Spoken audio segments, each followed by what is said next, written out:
O livro de Mateus, capítulo 19, o poder para vencer os obstáculos. Este é o tema, capítulo 19, verso de número 23 em diante.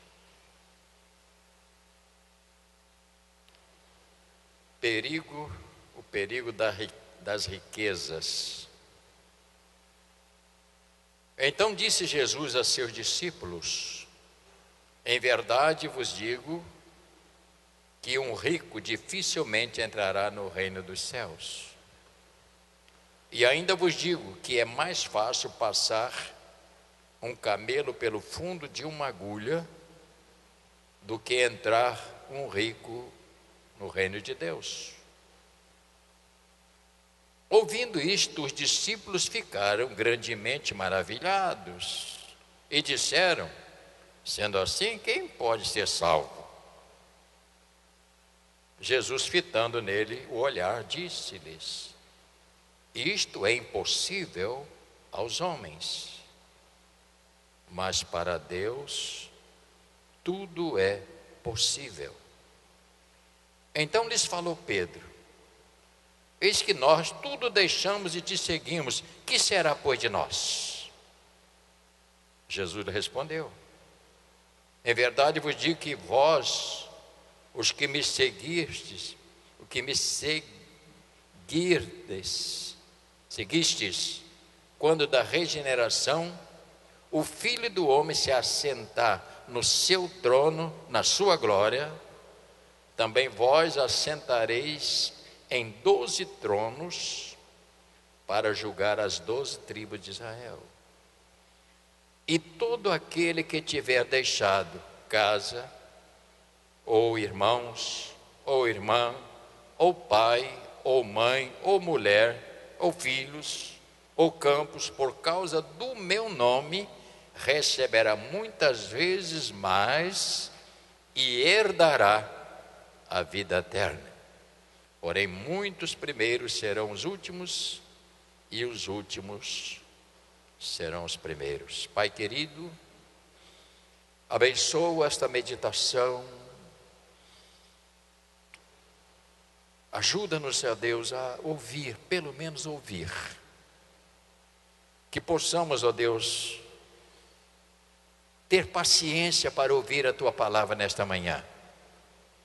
Porque esta palavra não é para incrédulos, esta palavra é para fiéis, que estão te seguindo, Senhor, e que vão seguir até o final, para nós podermos entender o resultado daquilo que o Senhor escreve, ou que o Senhor falou e que foi registrado nas Escrituras. Que possamos, ó Pai, receber esta palavra nesta manhã, com alegria, em nome de Jesus. Amém. Podeis sentar, irmãos.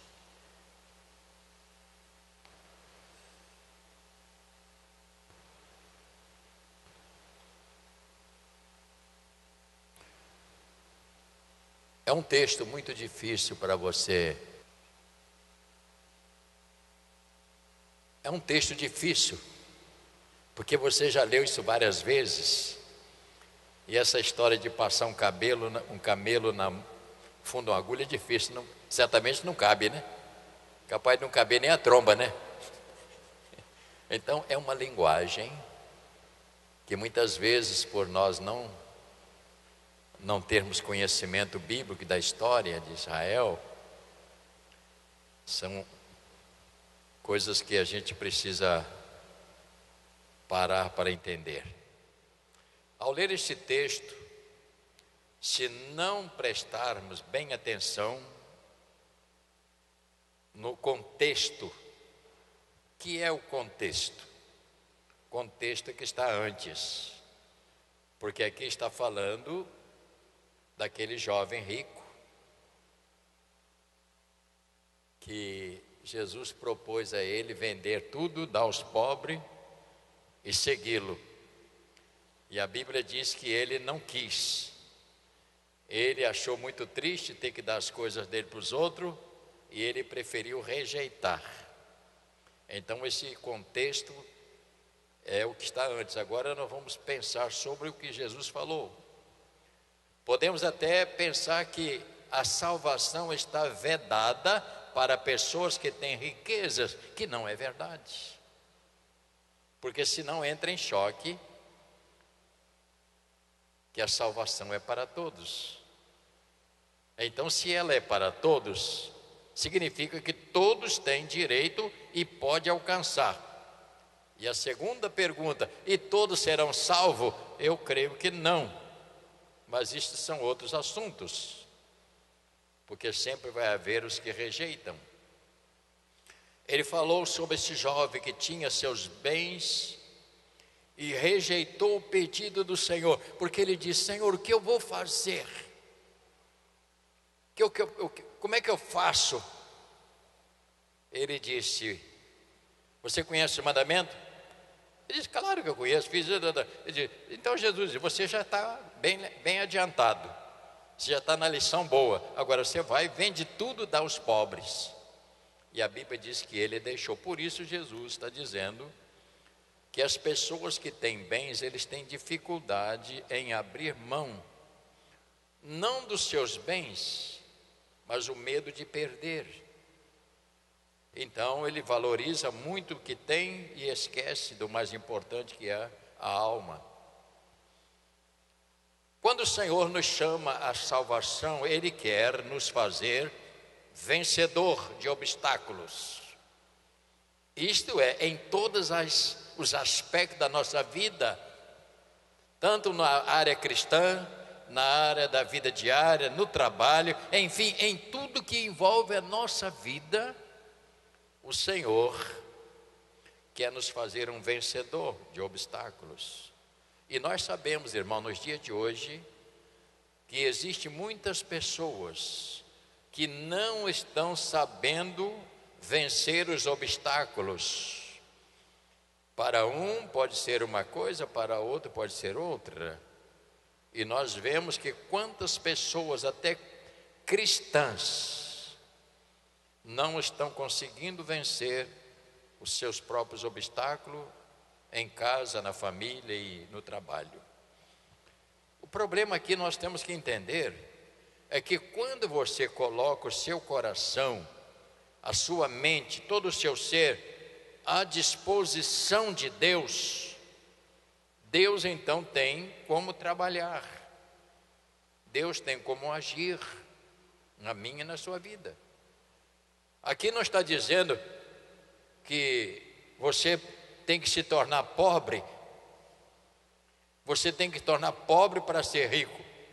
E eu conheço pessoas que disseram o seguinte: eu não quero ser rico porque eu quero a salvação. Isso é uma ignorância. Por quê? A Bíblia diz que sempre vai haver ricos e pobres.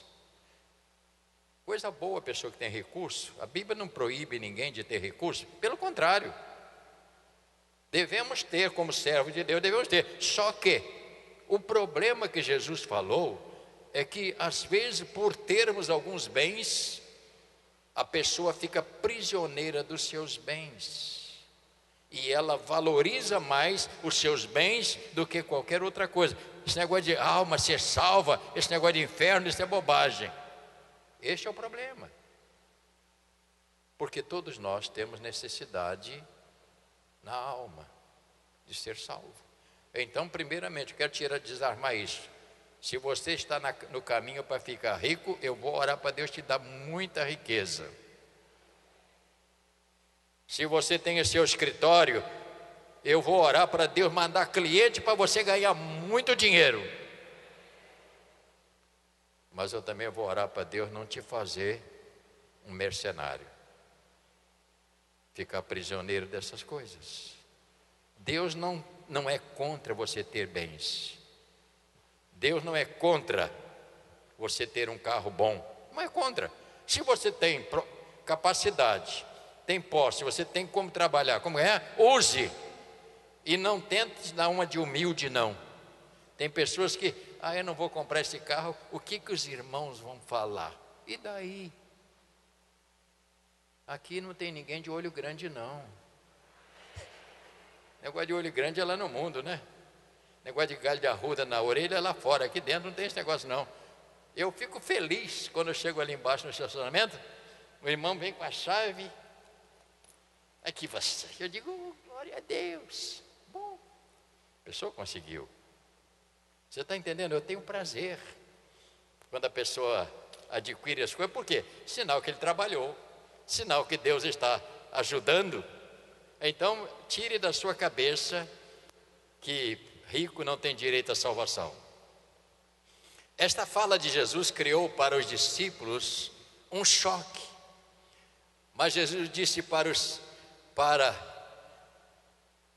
eles o seguinte: os homens, né, é que tem essas dificuldades. Ele disse, é difícil para os homens. Porque Deus, se você olhar o texto cuidadosamente, ele disse o quê? Olha para o texto que você acabou de ler. Então disse Jesus a seu discípulo, o que ele disse? Em verdade eu digo que um rico dificilmente, ele não está dizendo impossível.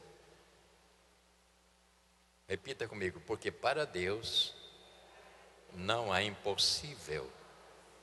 Você entendeu? Para Deus não existe. Os homens colocam muitas dificuldades, mas Deus tem sempre maior poder do que isso. Repita comigo esta frase, vai ser muito importante para você. Ouça bem, não há limites, responda comigo, para aquilo que Deus pode fazer, vírgula, quando os homens ou as mulheres permitem que Ele faça a sua vontade. Olha para mim, a dele, não a sua.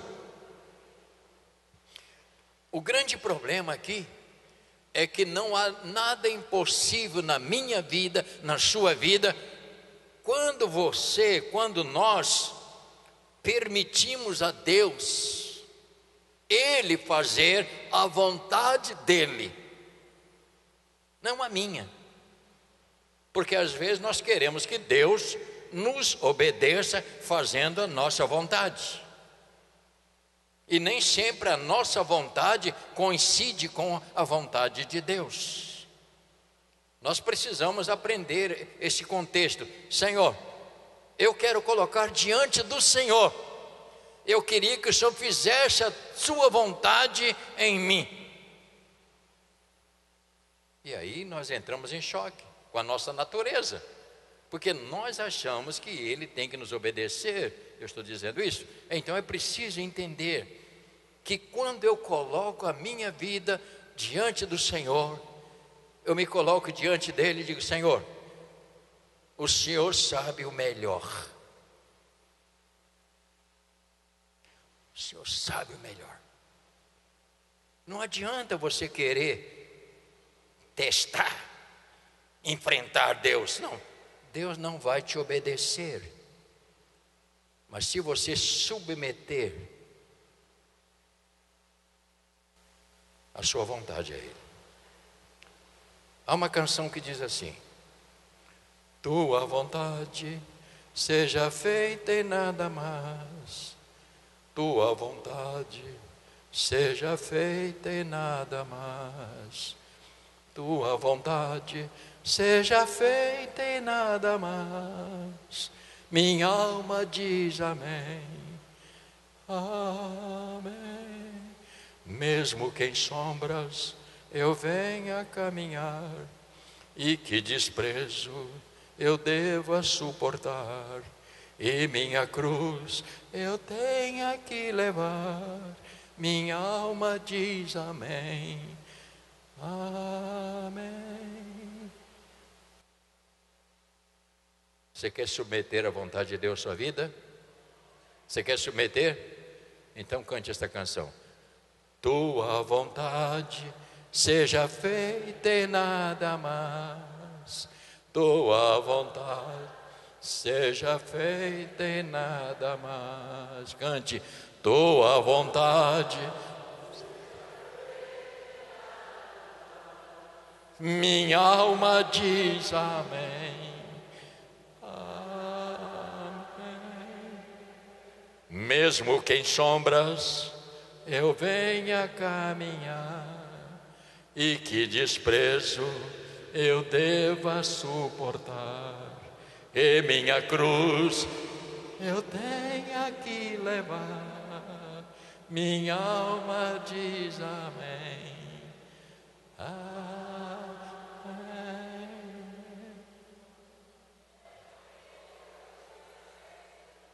Às vezes você faz uma cruz que você tem que carregar porque você fez a sua cruz.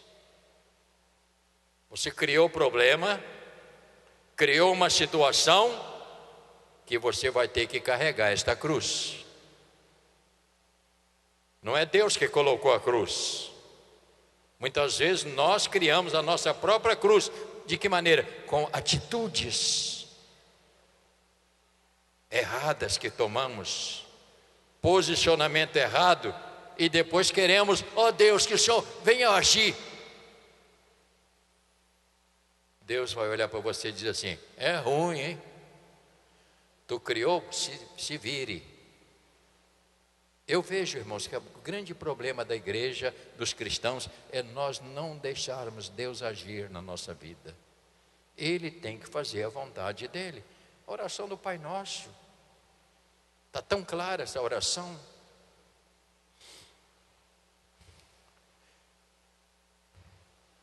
Esta fala de Jesus criou para os discípulos, portanto, um choque.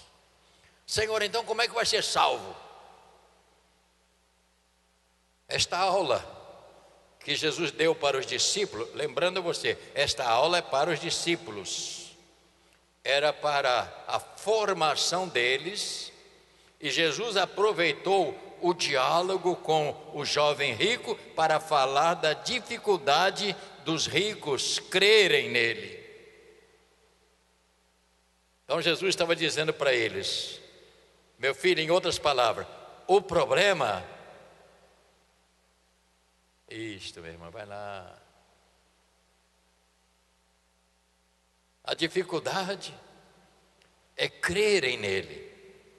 Por quê? Porque quando a pessoa tem muitos bens, Deus não tem nenhum sentido na vida dele.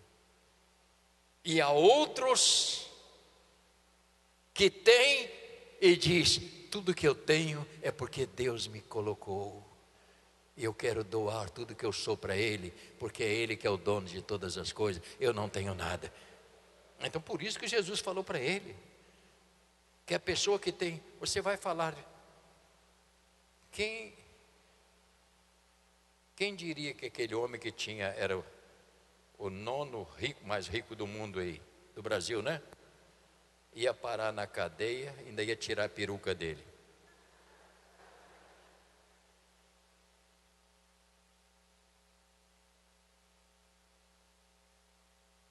Ouça bem, é capaz de agora, se alguém chegar lá na cadeia, falar assim: senhor José, eu não sei, eu acho que o nome dele é José, né? Você precisa aceitar Jesus como Senhor, senão tu vai ficar torrado aqui a vida inteira. É capaz de até chorar e querer. Mas antes,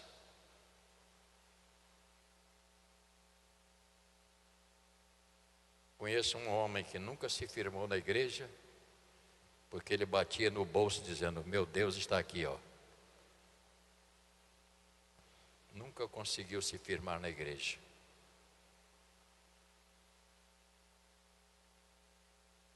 Porque Deus não cabe no bolso de ninguém.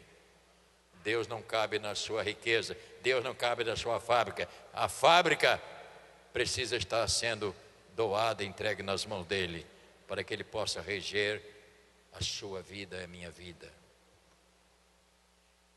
Após ouvir Jesus dizer da dificuldade do rico entrar no céu, no seu reino, verso 25, dê uma olhada no verso 25. Ouvindo isto, os discípulos ficaram grandemente admirados e disseram: sendo assim, Senhor, quem pode ser salvo? Quem vai entrar no teu reino?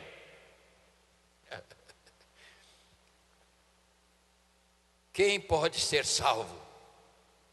Jesus disse: é difícil, mas não é impossível.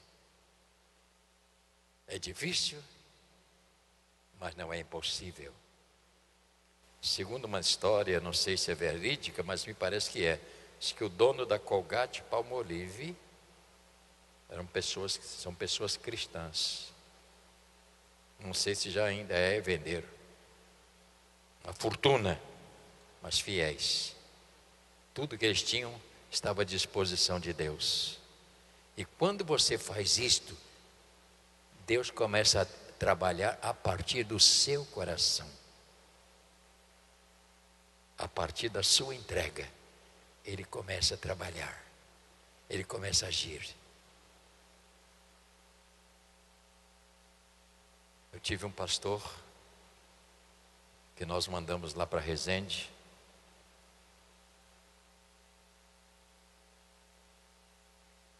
E este pastor, a igreja direitinha, montadinha, tal, a gente ajudando a trabalhar. E ele foi deixando, foi descuidando, a igreja foi esvaziando. Um dia ele chegou para mim, chegou perto de mim e falei: ô fulano, como é que está lá a igreja? Como é que está os membros? Tem lá meia dúzia de gato pingado. Eu falei: eu não sei se será que eu sou bispo de gato também?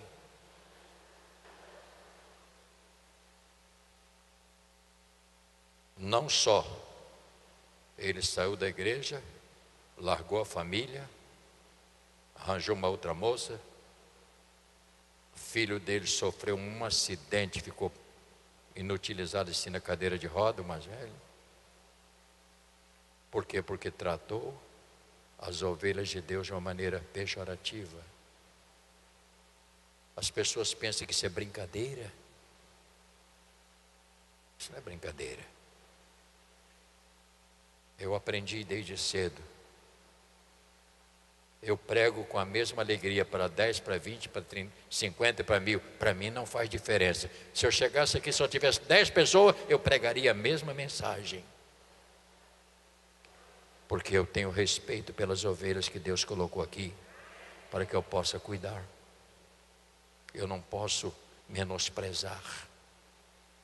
E também não olho para ninguém aqui na igreja pensando no seu dinheiro. O dinheiro é seu, faça dele o que você quiser. É você que manobra o seu dinheiro, não sou eu. Ninguém aqui, eu não meço ninguém pela quantidade. E nós temos gente aqui na igreja, graças a Deus, bem sucedida. Porque Deus é um Deus que abençoa. O olhar de Jesus, olha para o verso 26. Jesus, fitando neles o olhar, disse-lhes: isto é impossível aos homens, mas para Deus tudo é possível. Tudo é possível, meu irmão, minha irmã. Tudo é possível para o que crê no Senhor. Tudo. E tudo é totalidade. Não coloque dificuldade na ação de Deus. Porque às vezes nós colocamos dificuldade na ação de Deus. Disse no princípio: não atrapalhe Deus agir na sua vida. Coloque-se à disposição e diga: Deus, estou nas tuas mãos. O olhar de Jesus foi profundo dentro da dúvida deles, porque eles tinham uma visão humana. E ele olhou para o jovem que não deixou a riqueza. Ele disse: rapaz, ele perdeu a salvação, ele perdeu o melhor,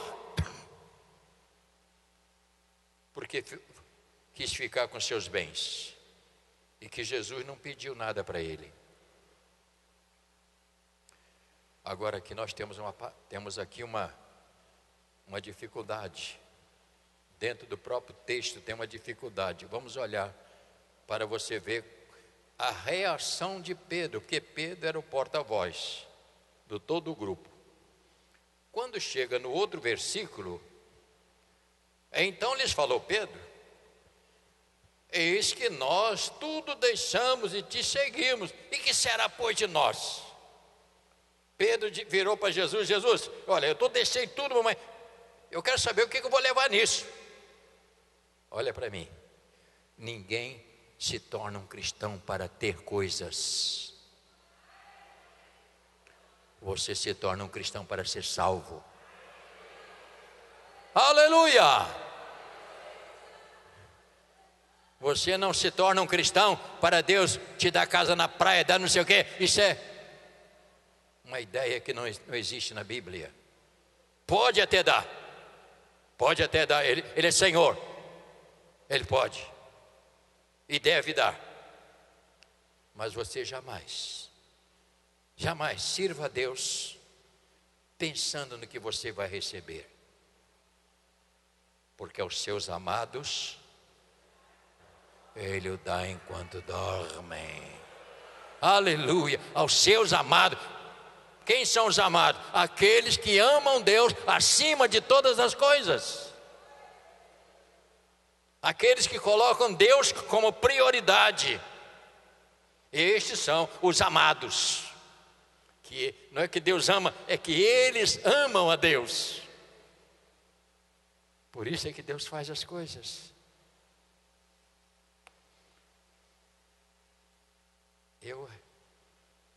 Eu tenho que falar de mim.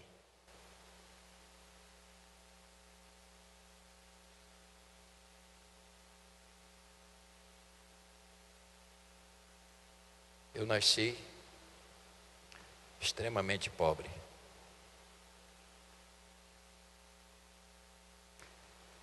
Sabe o que é pobre? Lamparina de querosene, lá nem falava querosene, é corosene. Para ir no quarto tinha que levar a lamparinazinha, botar lá em cima de uma tabuinha para mim saber se estava estrelado o céu, não precisava sair abrir a porta, pelo buraco da parede eu via. Casa de pau a pique. Tem gente que nem sabe o que é casa de pau a pique. Vassoura de piaçava, a gente cortava a vassoura no mato. Aquela vassoura que amarrava num bambu. Nem cimentado tinha na minha casa. Até os 15 anos eu vivi dentro disso. Mas nunca eu reclamei da vida, nunca eu lamuriei. Eu só dizia: eu não vou viver essa vida toda, por toda a minha existência, eu vou sair disso. Eu vou sair. Ouvi a voz do Evangelho muito criança, e eu aprendi desde cedo o temor a Deus. E eu começo a olhar para mim hoje, eu digo: meu Deus, como é que o Senhor conseguiu me abençoar? O que é que o Senhor me deu? O que é que o Senhor fez? Porque eu de mim mesmo nada tenho, mas o Senhor me abençoou. Mas acima de tudo, desde que eu me converti, Deus tem o meu coração. Porque Deus não quer os seus bens, Deus quer o seu coração. E quando o seu coração está no domínio dele, ele vai fazer o melhor. Ele vai suprir. Ele vai abençoar. Por quê? Porque ele tem o material na mão dele. Pedro fez uma pergunta que às vezes é a pergunta de muitos crentes. Pedro ainda estava materialista, olhando para o terreno. Sua visão não era uma visão espiritual. Mas Jesus, com toda aquela paciência, porque, gente, aturar Pedro, só Jesus. Porque o cara era muito enjoado. Ao mesmo tempo que ele queria tirar a espada, cortar a orelha dos outros, ele dizia que não conhecia Jesus. Um homem difícil para se lidar com ele. Mas eu fiquei impressionado com a oferta que o Senhor deu para ele. Pedro, o que a gente vai ganhar com isso? Senhor, o que a gente vai ter?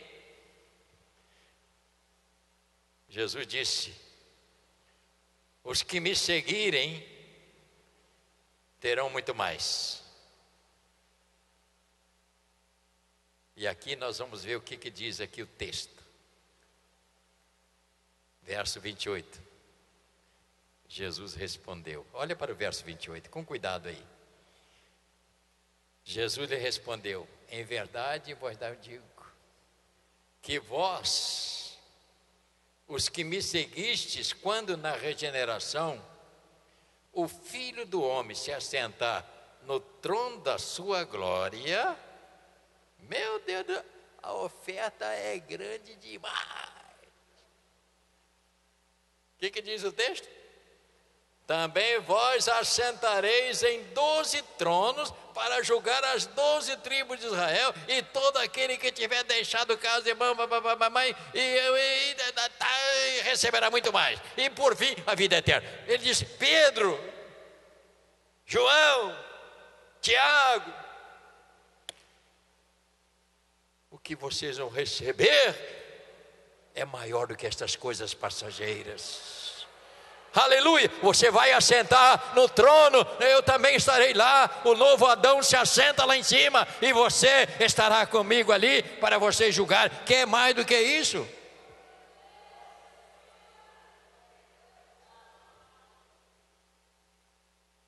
É pouco? É pouco? Quando eu me assentar no trono, o novo Adão, o Adão velho morreu, o novo Adão sentar, vocês estarão sentados, tem 12 tronos, e vocês vão julgar. Pedro, é muito melhor do que pescar, é muito melhor do que jogar rede, é muito melhor do que ficar ambicioso pelas coisas mundanas, porque o que vocês vão ter é maior. Estarão comigo por toda a eternidade.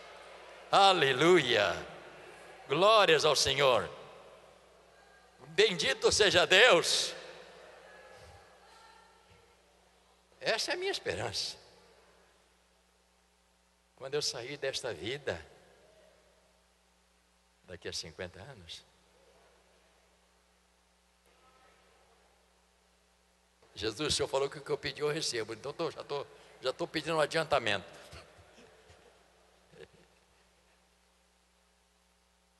Já imaginou isso, irmão? Ô, irmão, olha para mim. Você vai herdar a eternidade, estará na presença de Deus por toda a eternidade, glorificando. Enquanto umas duas dúzias bem medidas estiver no inferno, gritando: tá queimando, e Jesus vai ficar assim: problema seu. Você não quis, você rejeitou, você não quis jogar essas coisas fora. Eu termino dizendo: o que é que falta jogar fora? O que te aprisiona para ainda não é um cristão fecundo? O que te falta para ser um cristão fecundo? Eu não tenho resposta. Mas o que eu digo a você é o seguinte: coloque o seu coração, a sua vida nas mãos de Deus, e diga: Senhor, eu entrego nas tuas mãos, que a tua vontade seja feita. Porque a vontade do Senhor é melhor, a vontade do Senhor é mais rica. Glórias ao nome do Senhor. Portanto, resumindo, todos têm direito à salvação. Lá em cima vai ter gente, dono de empresa à vontade, dono de clínica à vontade, dona de milhões à vontade, só que não vai conseguir levar nada, vai ficar tudo aqui embaixo. mas eles estarão para sempre com o Senhor, porque não botaram o coração nestas coisas, mas colocaram o coração no Senhor. Quantos aqui conhecem uma coisa chamada fruta-pão? E todo mundo conhece. Eu ontem inventei uma receita, só para relaxar um bocadinho, vou te dar uma receita. Eu tenho, lá no meu pedacinho de terra, eu tenho fruta-pão. Custou para dar, agora deu muito. Peguei uma fruta-pão daquela, estava quase já chegando, madurando. A mulher cozinhou ela, tirou a casca, ficou tão legal, macia, parece batata doce, macia. Eu falei, minha mulher, vou te ensinar hoje. Homem na cozinha é uma tragédia. Ele acha que sabe mais do que a mulher, não é verdade? E os homens digam amém. O homem acha que sabe mais, né? Eu falei, porque ela estava tão mole, eu falei, sabe o que isso aqui dá? Isso aqui dá um purê. Ela falou, será que dá? Começa a amassar. Amassou aquilo, botou requeijão, uma pimentinha do reino. Meu Deus, meu irmão, aquele purezinho na beira do prato, uma farofa.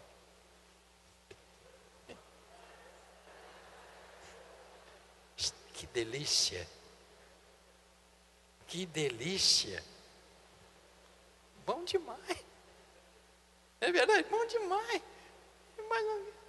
E eu comi tão pouco, porque eu aprendi a comer pouco. Sabe como é que você quer emagrecer? Olha para mim. Olha a receita. Quando você sentar para comer, coma devagar. Não fica. Tem gente que não deixa a boca parar e vai enchendo a boca. Come, saboreia, saboreia. Depois que você engolir, mais um bocadinho. Aí daqui a pouco você não tem mais apetite. E Malafaia vai embora, não gostou da receita.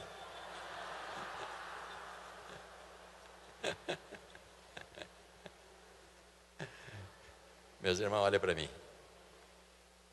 Jesus nos ensina a viver com alegria.